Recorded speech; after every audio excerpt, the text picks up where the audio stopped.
Bonjour, je vous retrouve aujourd'hui pour une vidéo de saison puisque nous allons parler pain d'épices. Et comme je pourrais être surnommée Madame Plus, nous n'allons pas parler d'un pain d'épices à ratable, mais bien de 3 pains d'épices à ratable.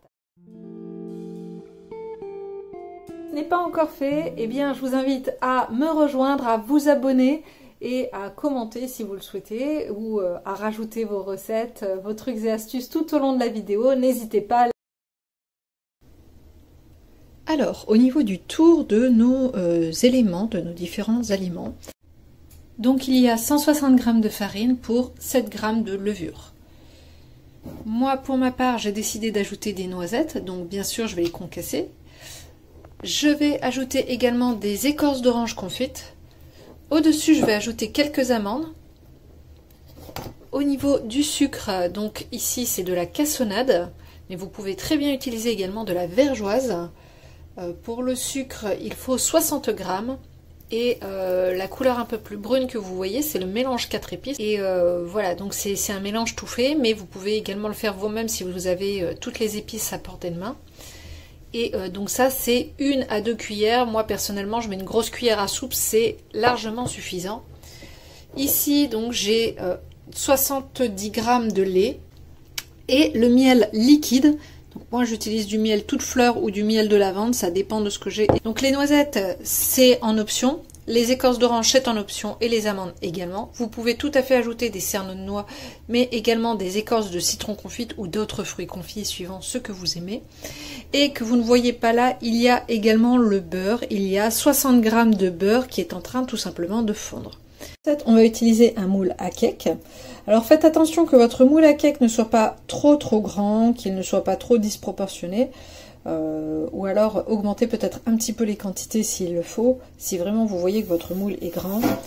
Là ici je suis vraiment sur un moule à cake relativement standard, mais néanmoins un petit peu large. Donc c'est ce qui peut donner un cake un peu trop plat à l'œil. Plus il va être étroit, plus il va être petit, plus vous allez avoir cette impression que le cake va monter. Voilà. On va le beurrer et le fariner, ou alors si vous avez les bombes à graisse, vous pouvez tout simplement le graisser, ou alors tout simplement le chemiser avec du papier sulfurisé directement, si vous n'avez pas envie de passer par la case beurrer fariner, qui peut être un petit peu fastidieuse. Déjà, on a fait fondre le beurre et on l'a laissé un petit peu refroidir. Je vais commencer par mettre mon lait, hop, à mélanger avec le miel.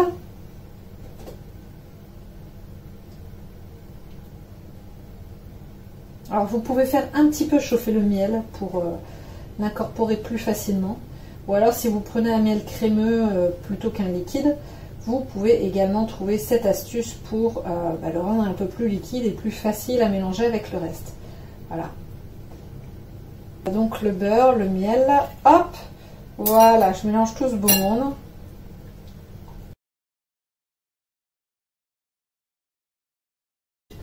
Ensuite, j'ajoute donc ma farine avec ma levure, donc tranquillement, hein. Hop, en même temps que je mélange. Hop là, voilà.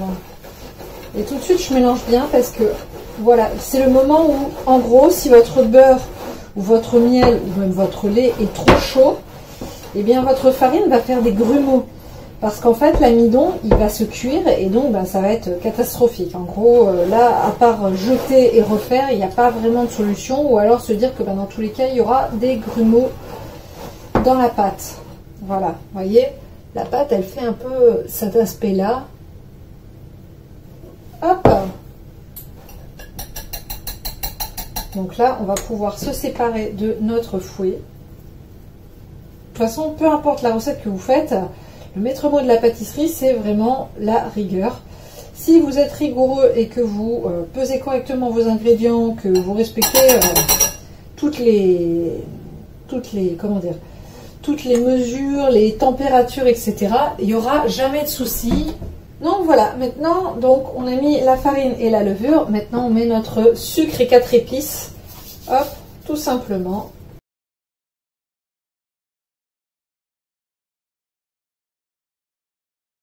j'ai envie de dire que ma pâte est pour ainsi dire prête. Vous voyez, donc elle est quand même assez dense, hein. Ça fait vraiment pain. Soit vous coupez vos ingrédients supplémentaires et facultatifs et vous les mettez directement dans la pâte, vous remélangez, vous mettez, etc. Soit vous pouvez faire comme là je vais faire, parce que j'ai pas beaucoup de temps. J'ai les enfants encore qui sont à l'école pour le moment, au moment où je tourne cette vidéo. Et j'ai tout simplement pas forcément beaucoup de temps avant d'aller les chercher. Donc je vais vraiment dire d'étaler la pâte, vous étalez au maximum, grossièrement, hein, il n'y a pas besoin que ce soit parfait, vous voyez. Et là, donc, tout simplement, vous pouvez soit mettre les écorces d'orange complètes directement dedans, soit vous coupez, comme moi je vais faire là maintenant, et vous dispatchez un petit peu par au-dessus. Donc déjà, les amandes, je vais pouvoir le faire tout de suite, puisqu'elles sont déjà coupées et filées. Voilà. Hop.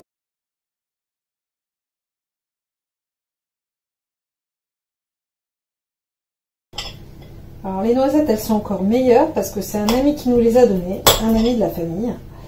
Donc c'est encore meilleur, ça a le goût de l'amitié, c'est super bon le goût de l'amitié, ça fait toujours plaisir de se souvenir où sont ses amis et de se remémorer de bons souvenirs.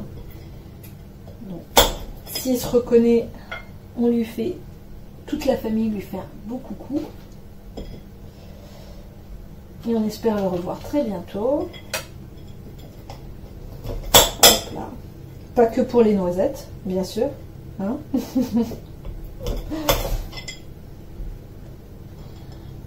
Un gros bisou à lui, bien sûr, mais aussi à toute sa famille. Donc vous voyez, hop, et donc là, on est parti pour 1 heure de cuisson à 155 chaleur tournante. Donc là, maintenant, avant de le démouler, on va attendre qu'il refroidisse complètement.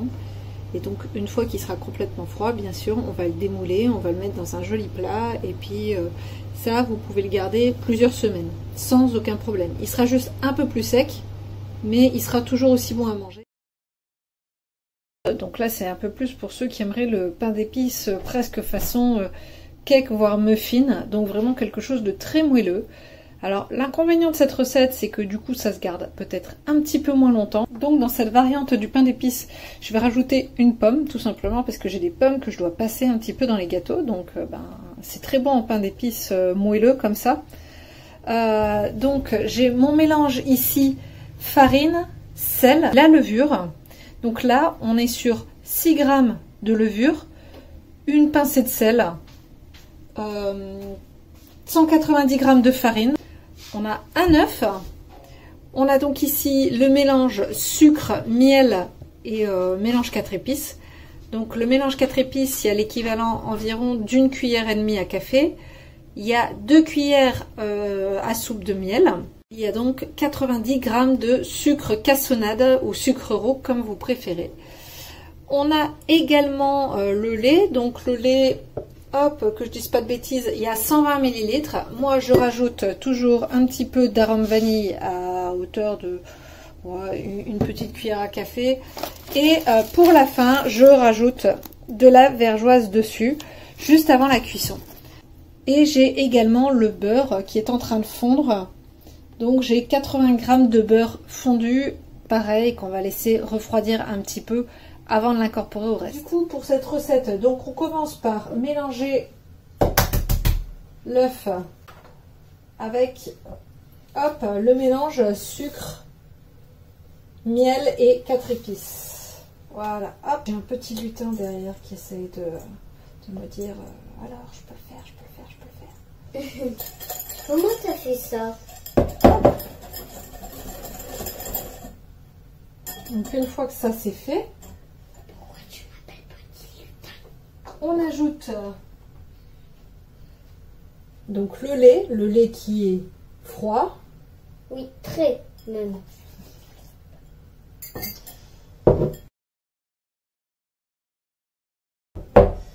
J'ajoute mon beurre. Mon beurre fondu. Voilà, fondu. Vanille. Et après, on va ajouter notre mélange. Donc là, je fais à l'œil parce que j'ai l'habitude. Mais voilà, comme je vous ai dit tout à l'heure, au niveau de la quantité, vous pouvez soit faire à l'œil ou soit faire avec une cuillère si vous avez peur d'en mettre trop. Et donc, comme là, je disais, donc le mélange farine, sel, levure. Donc, on va commencer à en mettre une partie. Hop là. Et le lutin va mélanger la suite. Tu me dis stop quand c'est bon? Oui, vas-y, vas-y.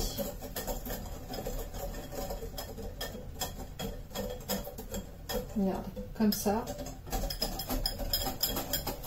Non, regarde, tu fais des ronds. Voilà. Et en fait, le fait d'ajouter la farine petit à petit, ça va vous permettre d'éviter les grumeaux en fait.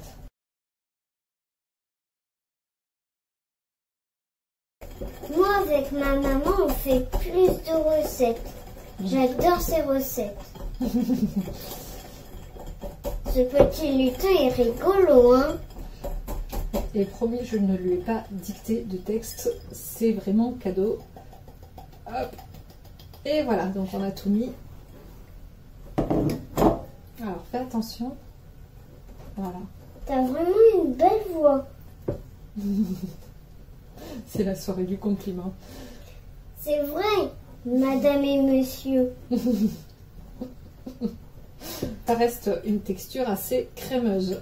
Hop. Ouais. Pour ensuite, eh bien, tout simplement, je remplis mes moules aux 3/4. Donc là, j'ai décidé d'en faire des individuels. Hop, rond.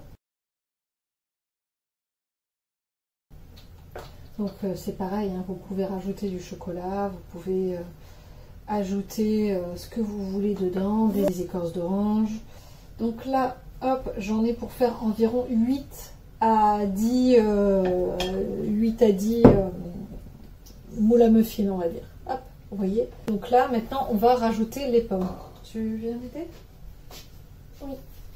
Hop. Donc là, on va les mettre, hop, on va les planter dedans tout simplement.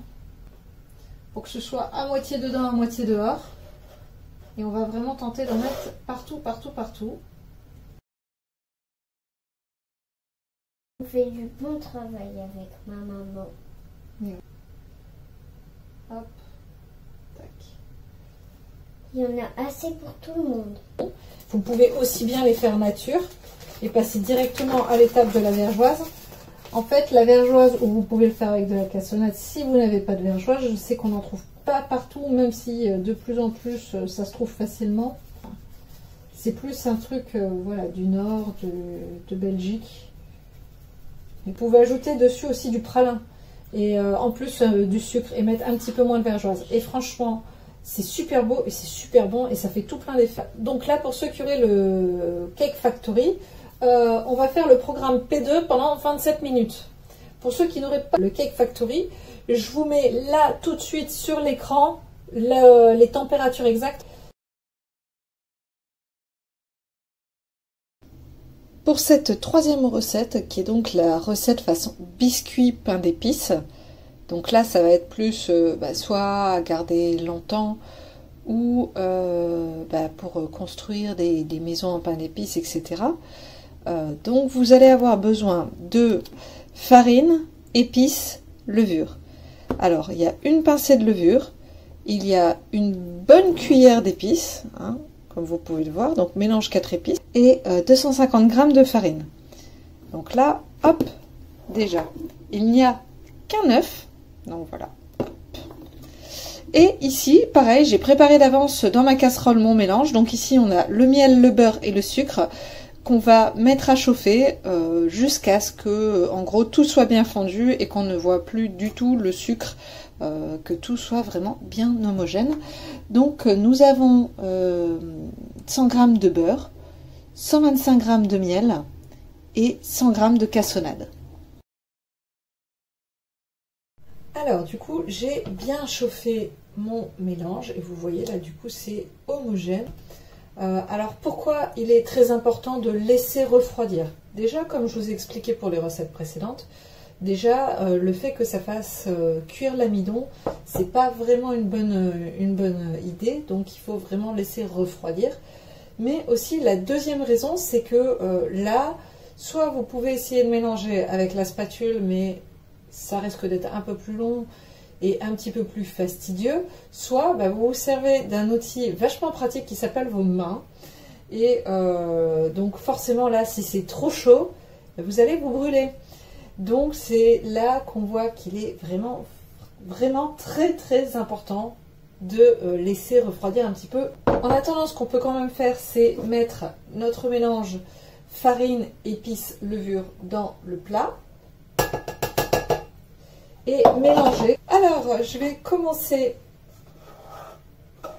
à verser mon beurre, mon miel là, ma cassonade. Alors, très important là, c'est vraiment de la cassonade. Pourquoi je dis que c'est très important? Parce que ça va apporter ce petit goût particulier qu'a la cassonade. Si vous le faites avec du sucre blanc, là, clairement, vous risquez d'avoir un résultat très décevant. Donc, j'insiste vraiment sur ce point. Hop. Donc, vous voyez, vous pouvez commencer avec la spatule. Mais c'est vraiment pas ce qui est le plus pratique.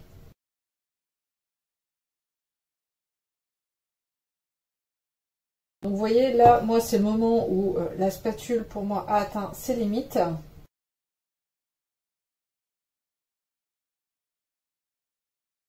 Là vous voyez, hop, j'obtiens déjà une pâte qui se détache de mon récipient, que je pourrais presque prendre.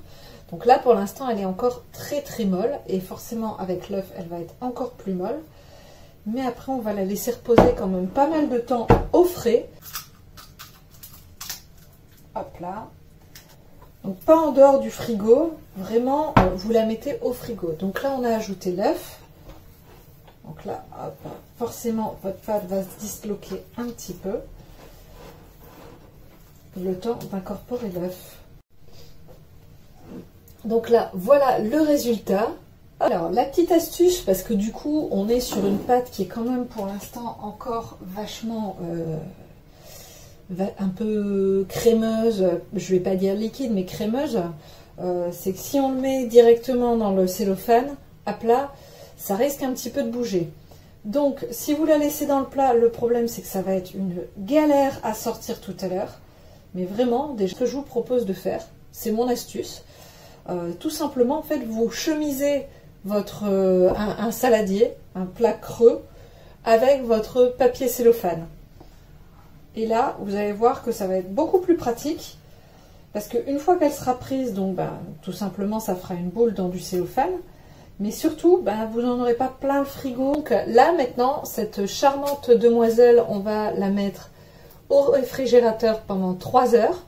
Donc, pendant 3 heures, si vous voulez, par exemple, la faire le soir pour la travailler le lendemain matin, il n'y a aucun souci. Donc, ma pâte a passé 3 heures dans le frigo. Donc là, ça y est, c'est bon, elle est travaillable au rouleau à pâtisserie, ce qui est quand même un plus, sachant que c'est un petit peu ce qu'on va lui faire. Ce que je vais faire, je vais la couper en deux, pour une bonne et simple raison, je trouve ça beaucoup plus pratique. Et pendant ce temps-là, eh bien, mon autre morceau, je vais le laisser au frigo, et comme ça, il sera tout juste bien au moment où je vais vouloir l'utiliser. Alors, petite astuce, donc là, le moment où vous abaissez votre pâte, vous pouvez tout à fait le faire avec de la farine. Sauf qu'après, la farine, il faut l'enlever, etc. Et on va pas se mentir, ça laisse pas forcément un goût agréable ou une sensation agréable dans la bouche. Par contre, vous pouvez aussi tout à fait abaisser vos pâtes sucrées, n'importe lesquelles, hein, une pâte sablée ou ce que vous voulez, avec du sucre glace. Ça évite également que ça attache au plan de travail. Et ce qui est encore mieux, eh bien, tout simplement, c'est que pas besoin de tout enlever. Vous enlevez juste la plus grande partie.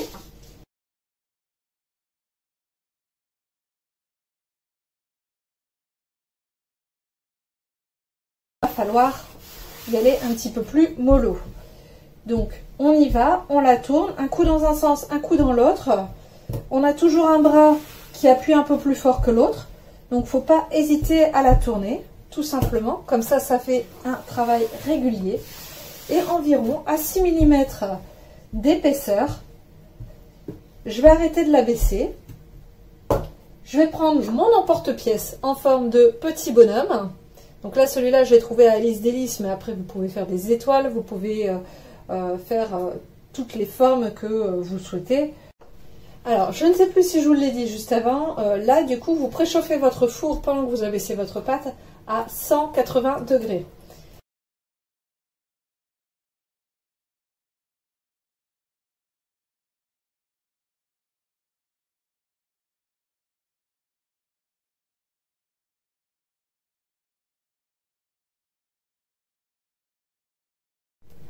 Alors, une fois que vous êtes à ce moment-là, où en gros vous avez fait tous vos petits bonhommes, là, la pâte qui reste, il ne faut absolument pas l'acheter à la poubelle, hein, bien sûr. C'est comme une pâte à sabler, vous la prenez, vous prenez tout, même s'il y avait du sucre glace dessus, c'est absolument pas grave.